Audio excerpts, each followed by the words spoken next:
Hi, everyone. Welcome back to Scale with Clarity. Today, I'm joined by Dana Bahr, a Pinterest led marketing strategist who helps service based businesses create sustainable visibility online without feeling like they have to constantly be on 24/7.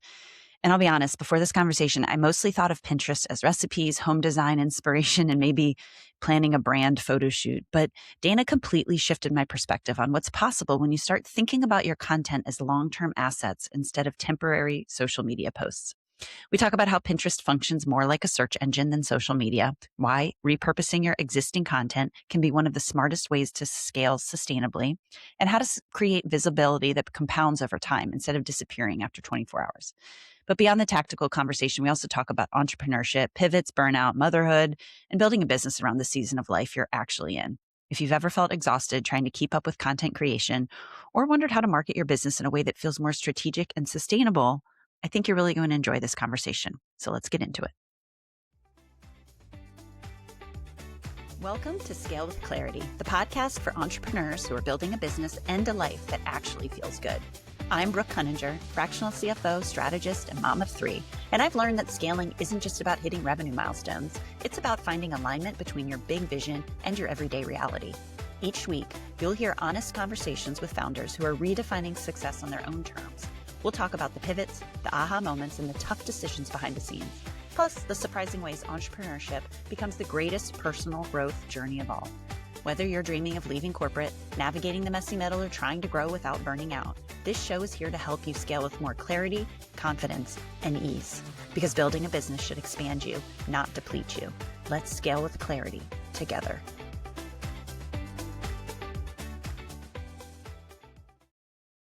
Hi, Dana. Hi, Welcome to the podcast. I'm super excited to be here. Isn't it great how the voice changed? Like, well, hello there. It's like the late night radio recording. It's the customer service voice. Well, And I have hello friends and that are like, you welcome. sound completely different. I was like, good.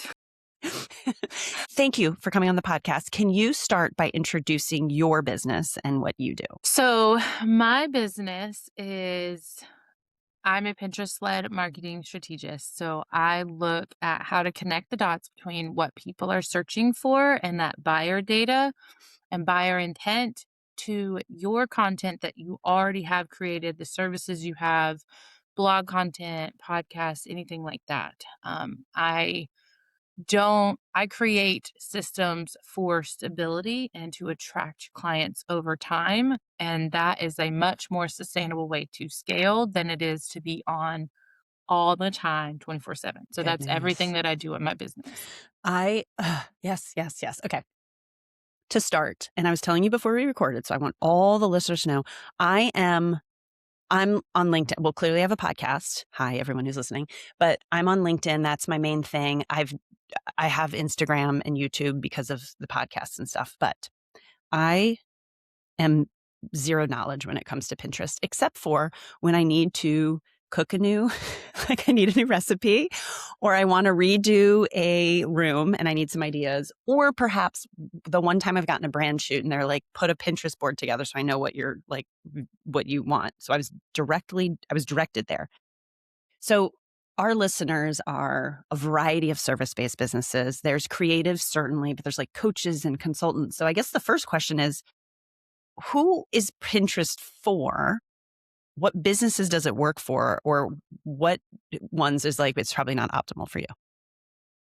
I would say Pinterest is for service and product-based businesses that are looking to interact with people who are not just doom scrolling. I would say, you know, the traditional ones, bloggers, photographers, wedding planners, those do really well, travel planners. Those will not only bring in website traffic, but probably immediate sales just because people actively go there to plan something in their life, party planners, things like that.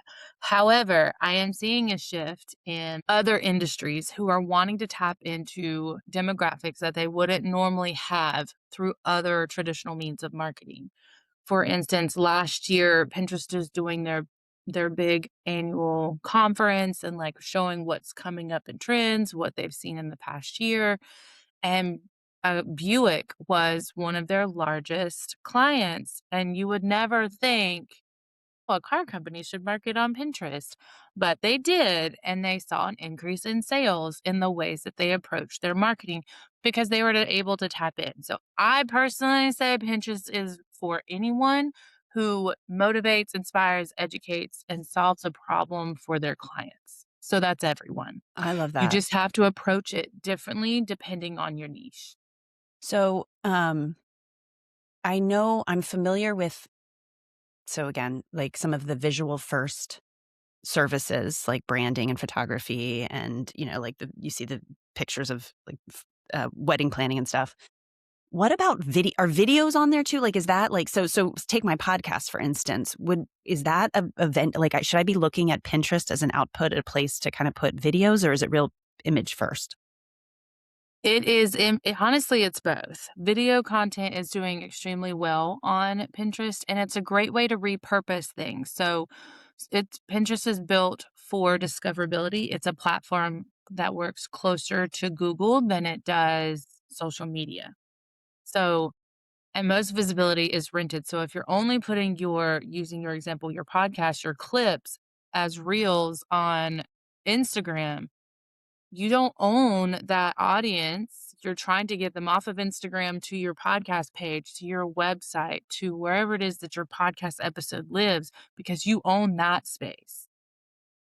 So I focus on helping people build that visibility around places that they own. So if you take these clips, plus visibility that ends in 24 hours isn't real visibility Yeah. either. You want it to last long enough to be discovered. So, I'm not saying don't put things on social media. I would probably be laughed out of the marketing space. However, what we want to do is to repurpose that content and turn it into video pins so that it has a longer chance and a better chance of being discovered Mm, because social media lasts 24, maybe 48 hours if you're extremely lucky. Pin content lasts 4 to 6 months, sometimes longer, depending on what the SEO strategy is in place mm. and the evergreen problems that that reel or that video pin is solving.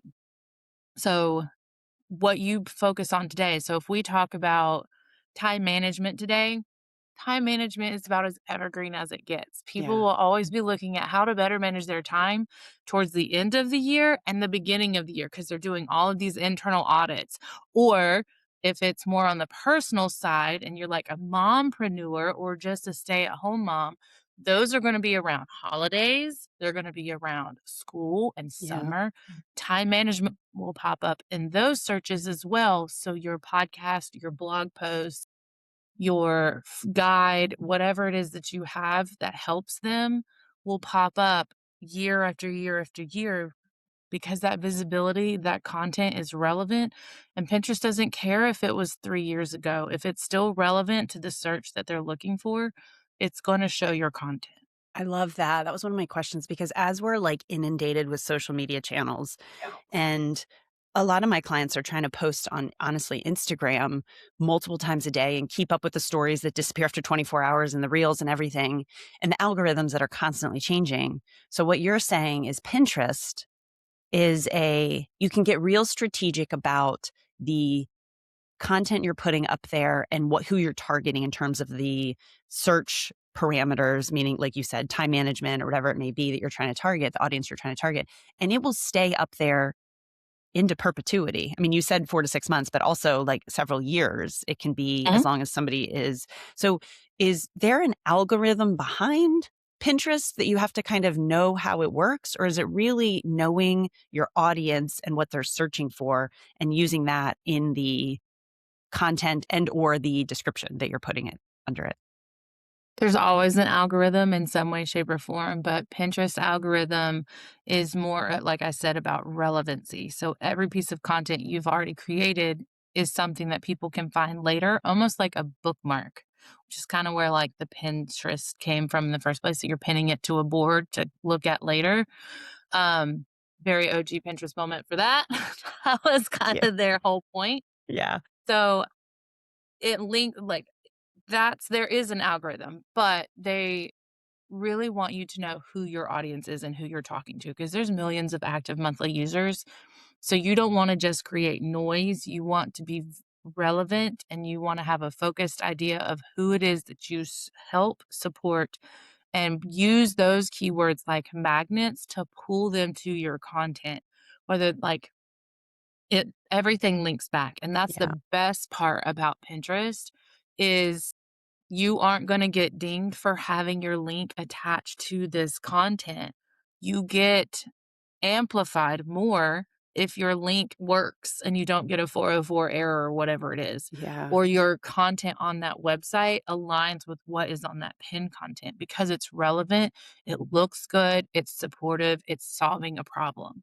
So the more link outbound clicks proving that you are a professional, you are passionate, you know what you're doing, the more they're gonna show that because they don't wanna tell people about spam. Yeah. They wanna share leaders in different industries. And so that's the algorithm, making sure your content aligns with relevant searches and make sure it leads to somewhere that is valuable, whether that is your service page, a blog post, a gallery, a podcast episode, a landing page with a lead magnet, something.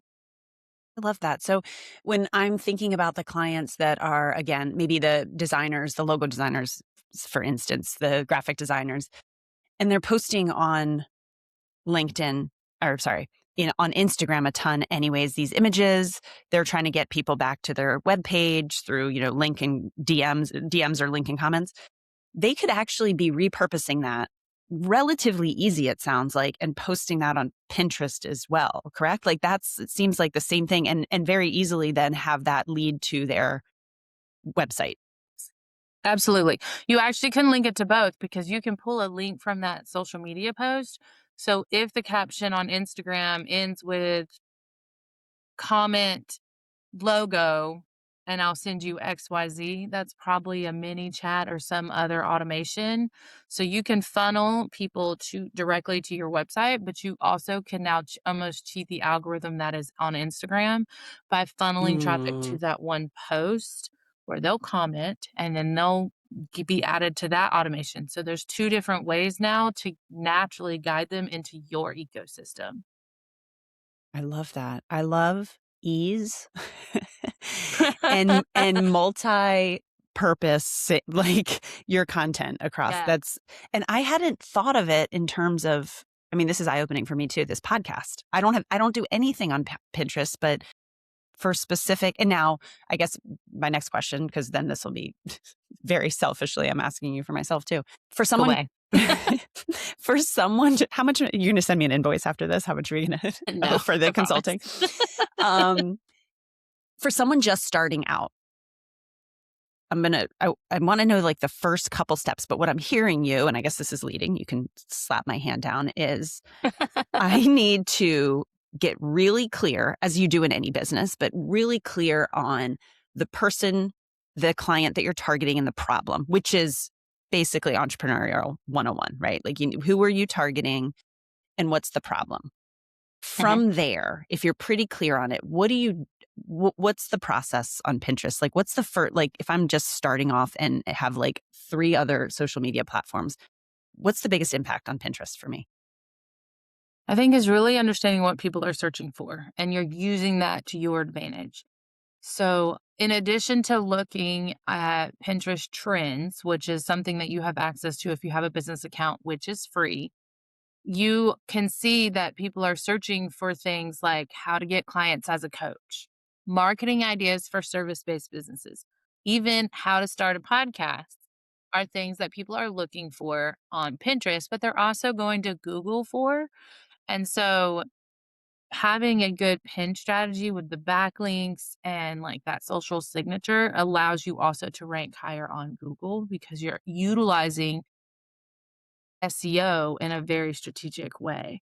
So you're not trying to just grab attention by hooking someone on like other platforms in 3 seconds or less.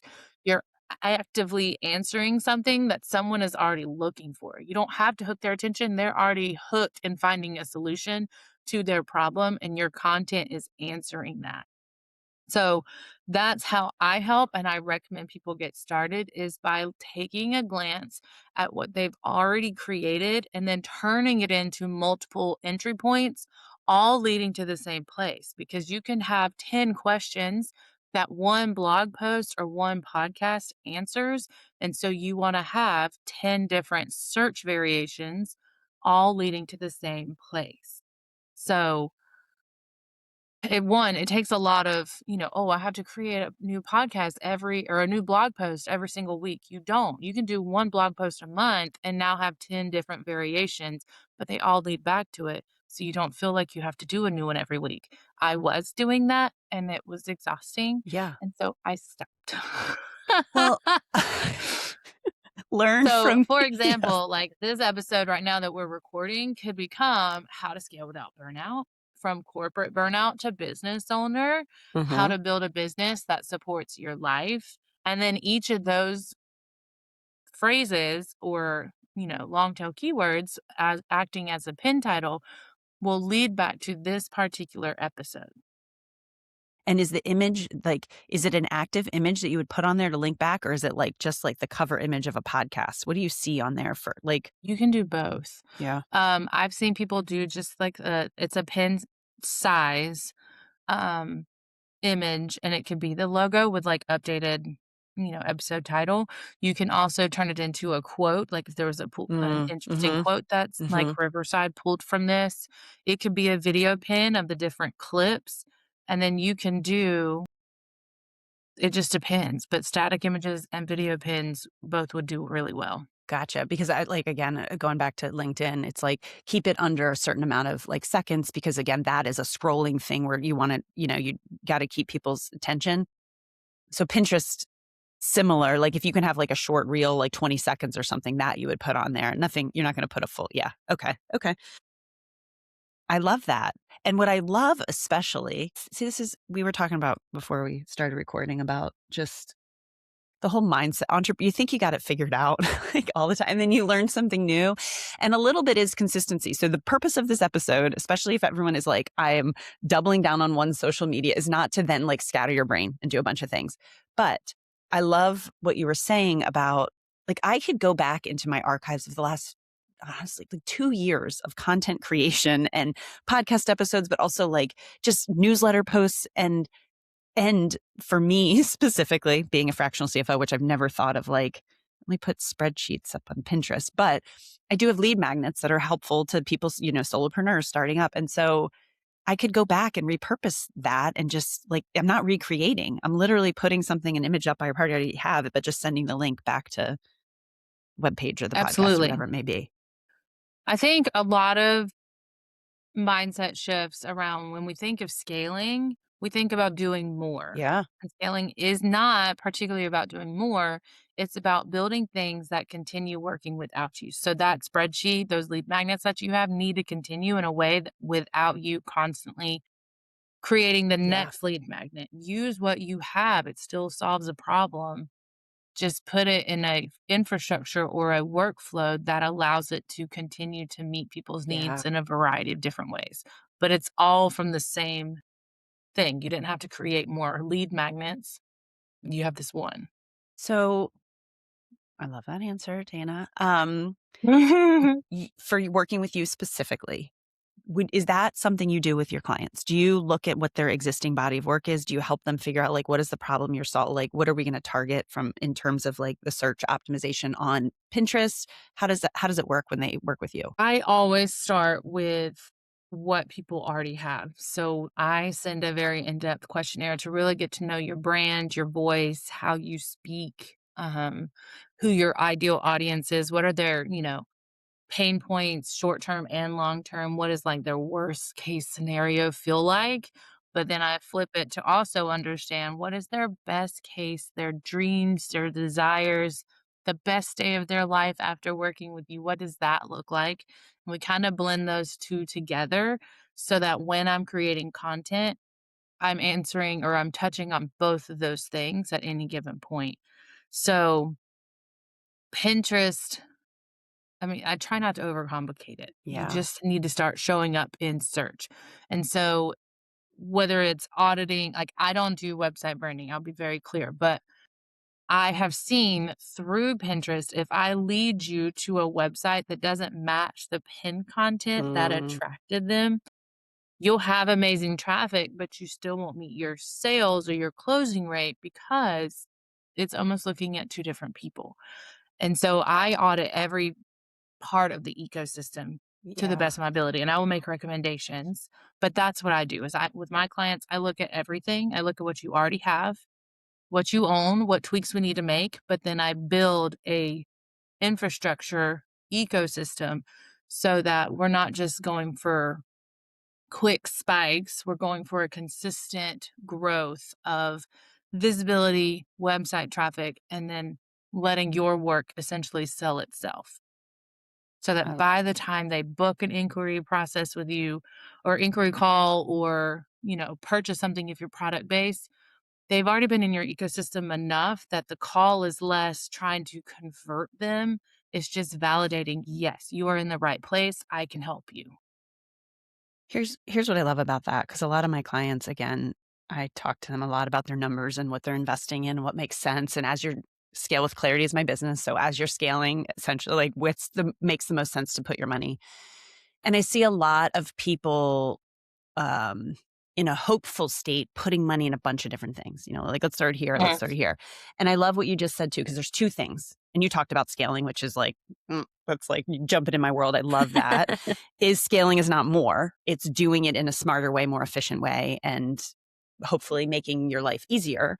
Um, one is one is repurposing what you already have. That's efficiency. We're increasing our efficiency and hopefully being able to leverage what we already have. But two, I love what you said, like visibility and website traffic. There's real key KPIs that we're looking for within when we enter anything, but we're talking about Pinterest and what you can help them really drive and say, we can see the effects of this and how much we're putting into this. So, um, and, and then the last thing, which is just kind of a bigger picture, is totally get you don't do websites, but you've been doing this for a while. So, like, just the big picture of like, hey, this holistic ecosystem isn't really making sense when we're driving them there and it's not making sense with your website or whatever it may be. So, um, I love that. And you said at the beginning, but remind me, you work with all types of businesses. Is there one industry that's mainly your focus or? Well, I will always have a sweet spot for wedding professionals because I was a wedding professional and I very much miss the industry. So I try to stay in tune with it as much as possible.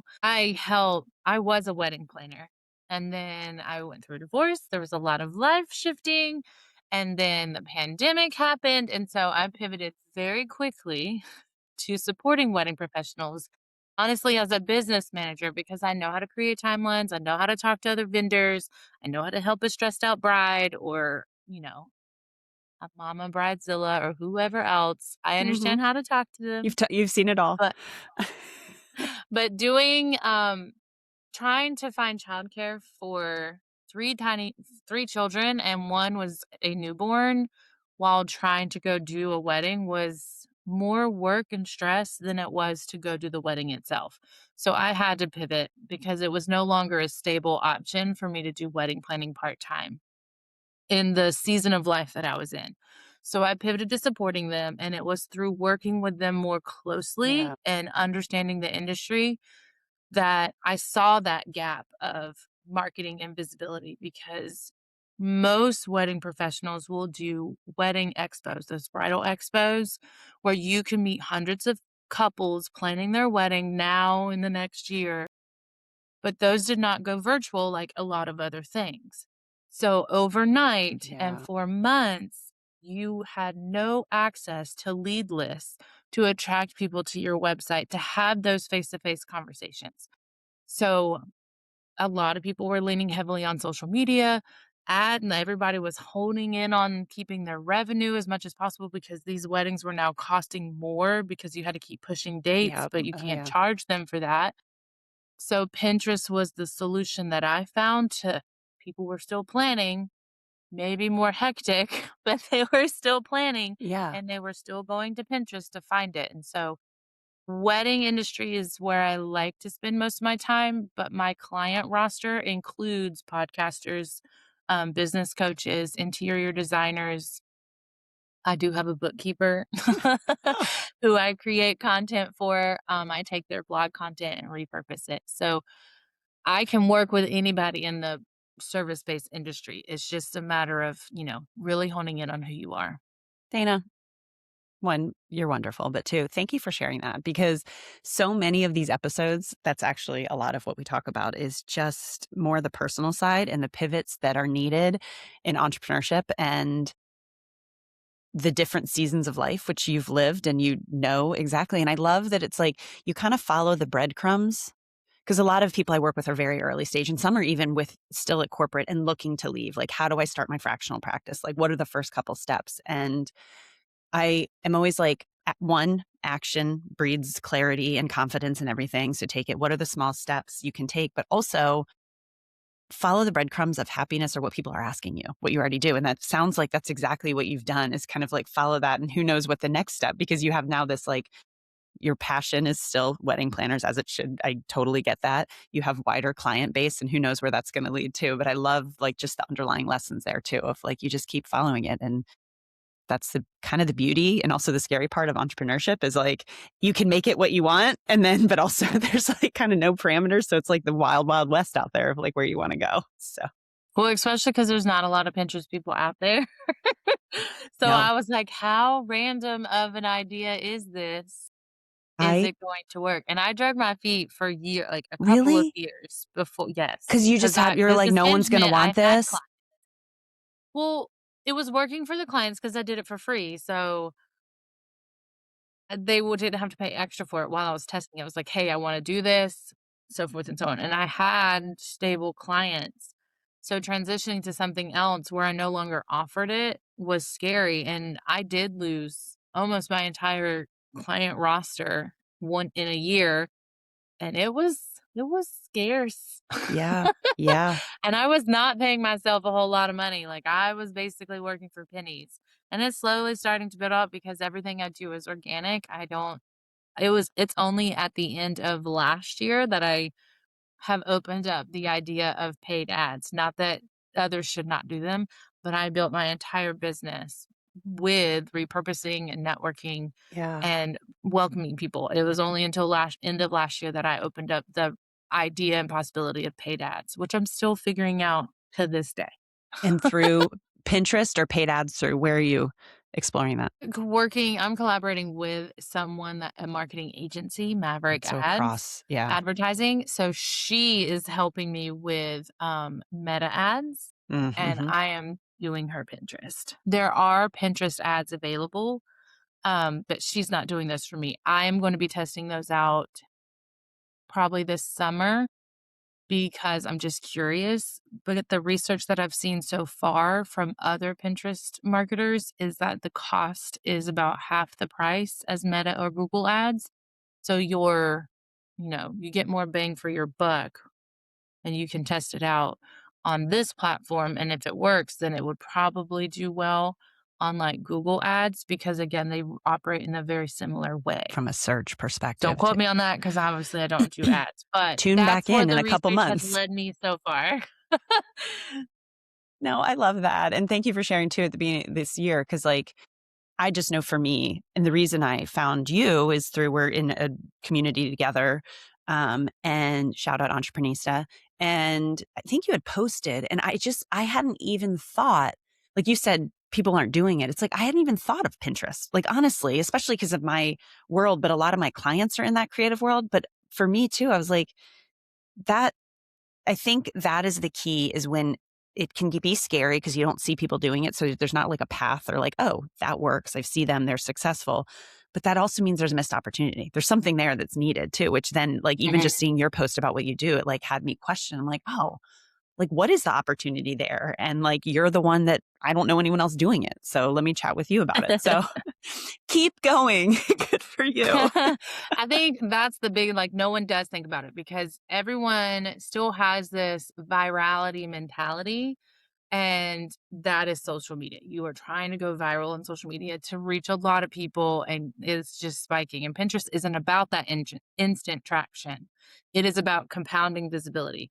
And so that's a hard pill to swallow is what you pin today will probably not bring you traffic tomorrow, but it will bring you traffic 2 to 3 months from now and again next year and potentially again next Yeah. year. So that's, I think, why a lot of people don't instantly think about it, because the Yeah. traffic is not immediate. It Well, it is a slower process, it's but it is worth it interesting. because it compounds. It's interesting because I think I love that you said that, and I guess one of the last things I'll say is, as you're saying that, I'm not I mean, I post this, podcast on YouTube, but I'm not optimizing for that algorithm and all this stuff, but I do know what I love about it is it shows up, same thing. They're like evergreen content that's not gonna go away after a week, like, I can always reference back to the episode, whatever it may be.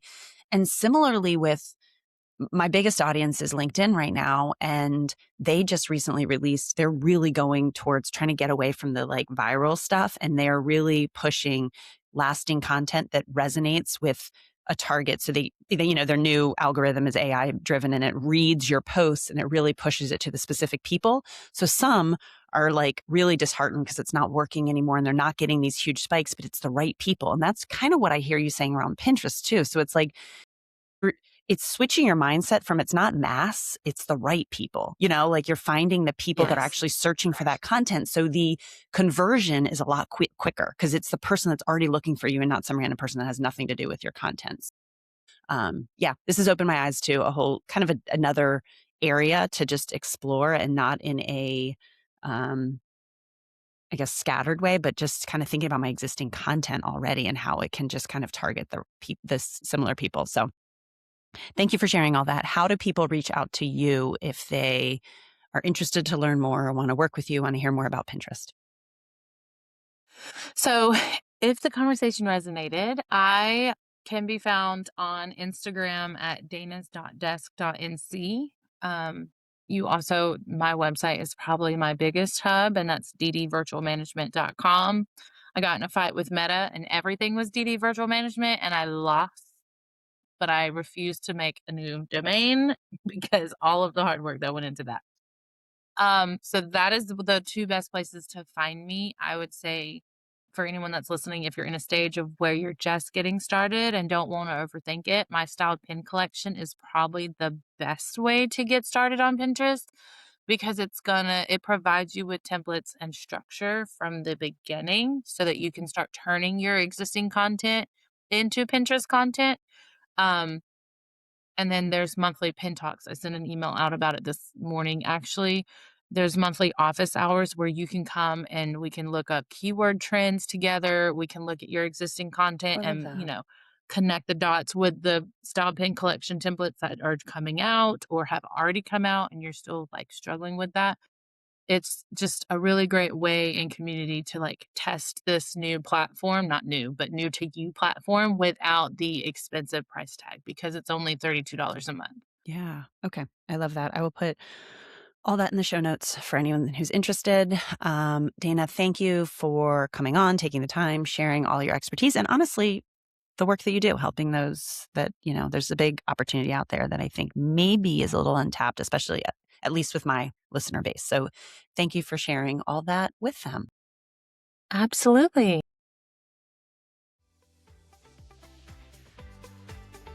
Hey there. If this episode sparks something for you, I'd really love to know. Shoot me an email or leave me a comment on the episode. Those messages really do mean more to me than you realize. And if you're craving more clarity in your business or your career, you can explore ways to work together at www.scalewithclarity.com. You guys, thanks so much for taking the time to listen to the episode. I always love recording these and sharing them with you, and looking forward to seeing you on the next episode of Scale with Clarity.